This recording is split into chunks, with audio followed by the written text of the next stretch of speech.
Hiya guys, this is a very quick overview of the MEE 7 days of detox. The whole idea of it is just, as mentioned, to give you an overview of what this phase is about. If you're participating within the body transformation program, then this is the first phase that you will come across. The whole idea of a detox, you may have heard of many benefits, which include weight loss, complexion, improvement in mental focus, energy. A side effect, I suppose, of that is that through the process you're going to lose some weight. Some would say that it's not necessarily fat loss, but you will have some individuals that will lose a considerable amount of fat loss because of this process.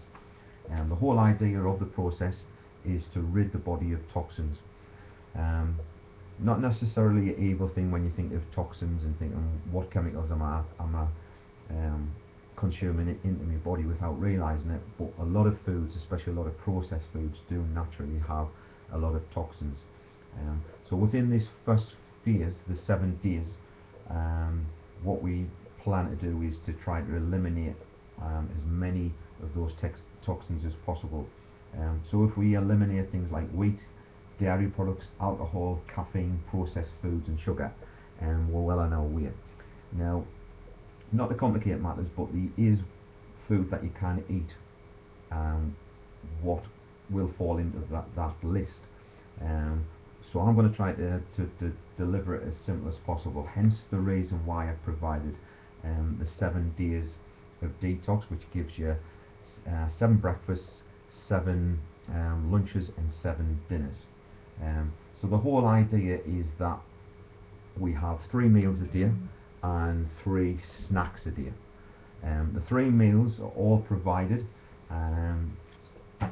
so that you've got a choice for every day. Now you may not find that when you go to day 1 that you like the breakfast choice or the dinner choice. That's fine.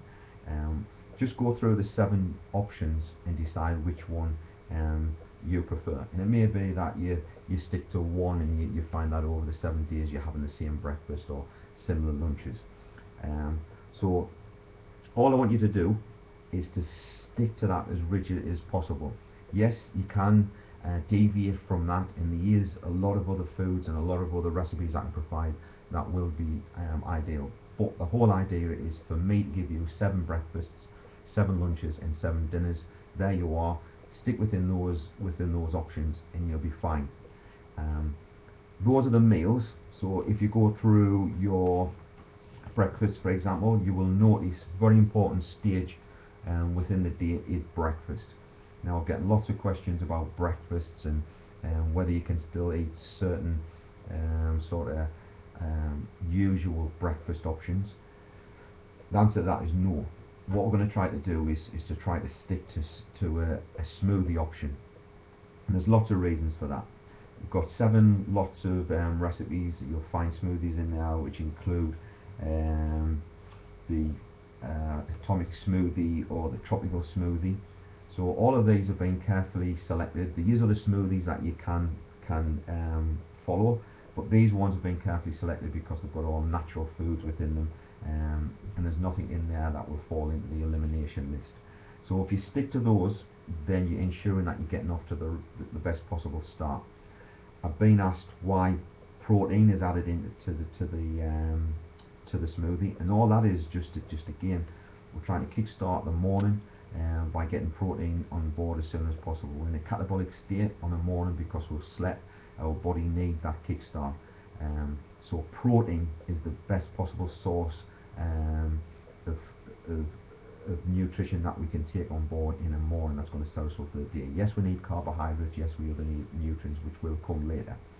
So all I'll ask is that if you can, try to stick to the smoothies.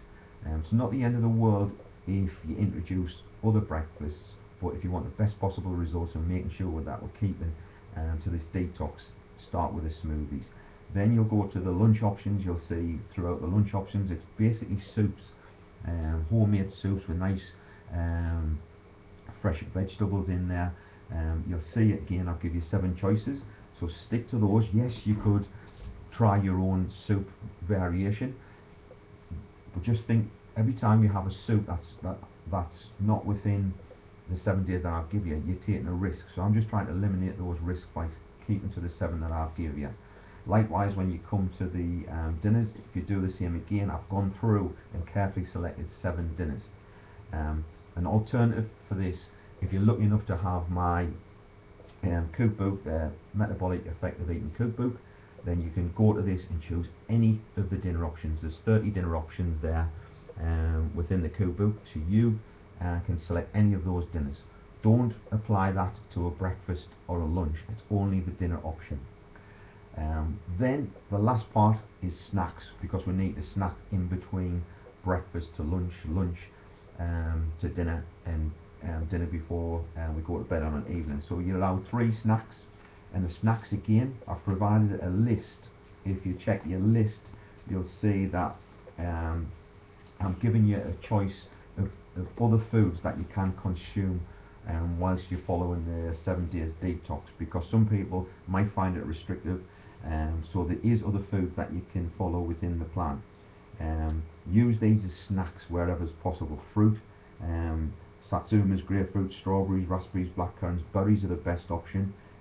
Vegetables, nothing wrong with carrots, peppers, that type of thing. You know, cut them up, put them in little containers, carry them with you. Beans and lentils, you might be adding those as an extra side. You might be throwing them into your salads. Tofu and corn. Gluten-free oats. Now these are acceptable, and this is where you might think breakfast, I'm going to skip the smoothie. So it is an option, but like I say, try to stick to the smoothies wherever is possible. Other snacks you might take on board or add into your meals: rice cakes, oat cakes, fresh fish, unsalted nuts, the ideal: Brazil nuts, almonds, cashews, macadamias, pecans, the ideal for snacks. Yogurt, as long as it's live yogurt. When you're doing all your cooking, all your preparation, you'll see within the recipes, you will see that I always mention either olive oil or coconut oil. They are always your 2 options that you need to go with throughout the 7 days of the detox.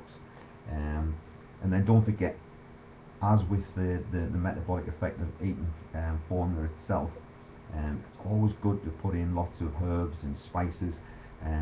There's lots of things like cayenne pepper, which is going to fire up the fighting of fatty acids. So why not throw them in there? Just add a bit of taste, but the fact that you're adding that ingredient's going to help break down fat. So that's the bulk of it. That's the overview of it. You won't basically go far wrong if you follow the 7 days that I've given you. There's always a temptation to deviate from it and think, well, if I'm allowed a smoothie, I'll make my own smoothie, I'll add this and I'll add that. So the best advice I can give you is stick to what I've given you. Remember the dinners, you can always go to the cookbook that I've provided, the MEE cookbook, and you can choose your dinners from there. There's lots of other questions I'm sure that you've got, so I'm going to take them as they come along. So for now, this is the basic overview.